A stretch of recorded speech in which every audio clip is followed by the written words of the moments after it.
Hello and welcome guys, another video of my channel. You are watching Food Show with Niloy. So let's begin the video. আজকে অর্থাৎ 26 তারিখ east Bengal এশিয়ার বৃহত্তর মঞ্চে প্রতিনিধিত্ব করতে যাচ্ছে ভারতের হয়ে এএফসি ওমেন্স চ্যাম্পিয়ন্স লিগের ম্যাচে। আজকে ইস্ট বেঙ্গল মুখোমুখি হচ্ছে কম্বোডিয়ার একটি টিমের এগেনস্টে। সো বাঙাল বাহিনী, বাঙাল মহিলা বাহিনী, মশাল বাহিনী, মশাল গার্লস, হোয়াট এভার ইউ সে, আজকে একটা ভারতের কাছে গর্বের দিন এবং ভারতের ফুটবলের ইতিহাসের একটা গর্বের দিন বলা ভালো। এবং আগেও অনেক টিম খেলেছে এই এএফসি চ্যাম্পিয়ন্স লিগ, এবং ইস্ট বেঙ্গলের এই এত বড় একটা মঞ্চে প্রতিনিধিত্ব করতে যাওয়া এবং বাংলার দল হিসাবে আজকে আমাদের উচিত, সমস্ত দলেরই উচিত এবং বাংলার প্রত্যেকটা দলের তিন প্রধানেরই উচিত এই দলটাকে আজকে সমর্থন করা। হ্যাঁ, অফকোর্স জানি অনেক ক্লাবের সমর্থকরা সেটা পারবে না, কিন্তু তাও আজকে বাংলার দল হিসাবে এশিয়ার বৃহত্তর মঞ্চে প্রতিনিধিত্ব করতে যাচ্ছে আমাদের মেয়েদের টিমটা। তো সমস্ত মানুষকে আমার কাছে এইটুকুনি বার্তা যে প্লিজ আজকে এই বাংলার দল হিসাবে, এবং লালুর জনতা তো অফকোর্স সবাই পাশে আর রয়েছেই, কিন্তু এই দলটার স্বপ্ন দেখাচ্ছে লাস্ট কন্যাশ্রী কাপ চ্যাম্পিয়ন, দেন IWL চ্যাম্পিয়ন, মানে দেশের সেরা লিগ চ্যাম্পিয়ন আমাদের মেয়েরা, এবং যা টিম বানানো হয়েছে তো আশা দেখাচ্ছেই, এটাই বলা ভালো।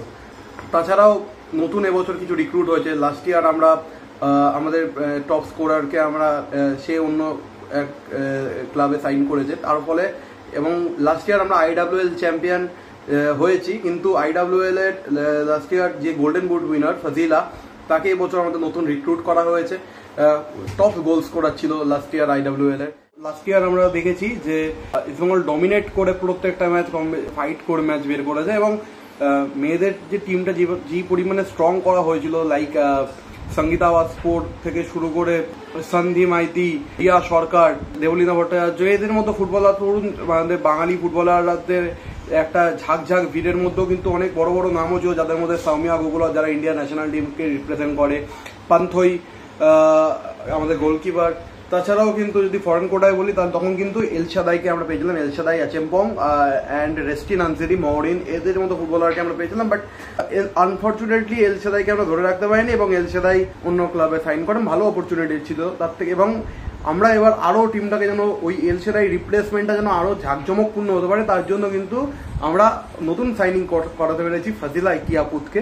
তাছাড়াও কিন্তু এবছর মানে আমাদের ডিফেন্স লাইনটাকে আরও যাতে স্ট্রং করা যায় তার জন্য আমরা আবিনা আনোমা ওপকুন প্লেয়ারটাকে নিয়ে একটু যাচাই করছিলাম। হাইট লম্বা এবং লম্বা দীর্ঘদেহী ডিফেন্ডার, এবং এরিয়াল বলে বেশ দক্ষ। দেখা যাক এবার এসিএল আমাদের বড় এশিয়ার মঞ্চে তার খেলা দেখার জন্য আজকে মুখিয়ে রয়েছে। আজকে বিকেলে তাদের ম্যাচ রয়েছে। তাছাড়াও কিন্তু মহরিন, টোভিয়া, ওকাপালা, তাকেও কিন্তু সই করানো হয়েছে। এই 26 বছর বয়সী নাইজেরিয়ান ডিফেন্ডারকে ইস্ট বেঙ্গল এবছর সই করিয়েছে তাদের দলে, যেন আরও ডিফেন্স লাইন আপটাকে আরও বাড়াতে যেন পারে।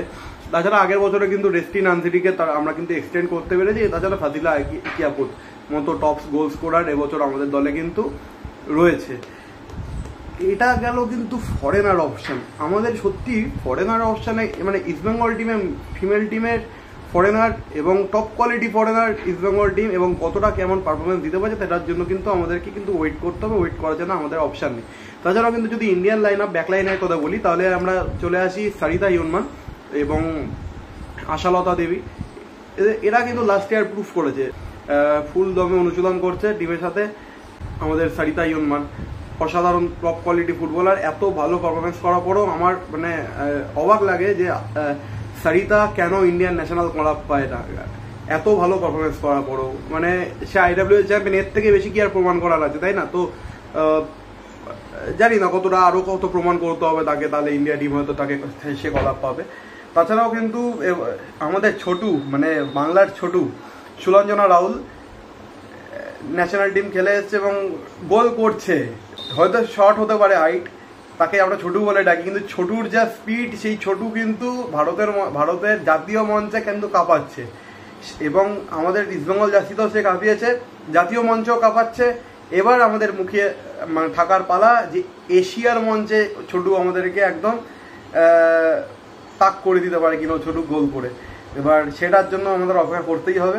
লাল হলুদ জার্সি এবং অলরেডি আমরা দেখেছি যে ইস্টবেঙ্গল টিম কিন্তু তাদের নতুন মরশুমের জার্সি উন্মোচন করেছে এবং ইন্টারেস্টিংলি ভাবে এইবারে জার্সিটা কিন্তু কোনো মানে আমাদের ছেলেদের টিম রিভিল করেনি। এবছর জার্সিটা আমাদের এফসি মঞ্চে যেহেতু আমাদের মেয়েদের টিমটা খেলছে, ইস্টবেঙ্গল নতুন ইনিশিয়েটিভ নিয়ে মেয়েদের টিমকে দিয়েই ইস্টবেঙ্গলের জার্সি এবছর রিভিল করেছে, সেটা গ্রেট ইনিশিয়েটিভ। এবার হচ্ছে টিমকে প্রমাণ করার পালা, দেখা যাক ইস্টবেঙ্গল আজকে কি রেজাল্ট করতে পারে। মানে আমি খুব আশাবাদী আজকে ইস্টবেঙ্গল টিমটা এশিয়ার মঞ্চে ভালো পারফরমেন্স দেবে। So let's hope for the best and best of luck girls for representing India, representing our Lal Ulud, our pride colors, Lal Ulud colors. ভালো করে খেলো and best of luck again. Joy Bengal. তাহলে অবশ্যই like, comment, share, subscribe করতে ভুলবেন না, পাশে থাকা বেল আইকনটি প্রেস করতে ভুলবেন না এবং দেখা হচ্ছে নতুন কোনো ভিডিও নিয়ে। ততক্ষণের জন্য tata, take care and see you.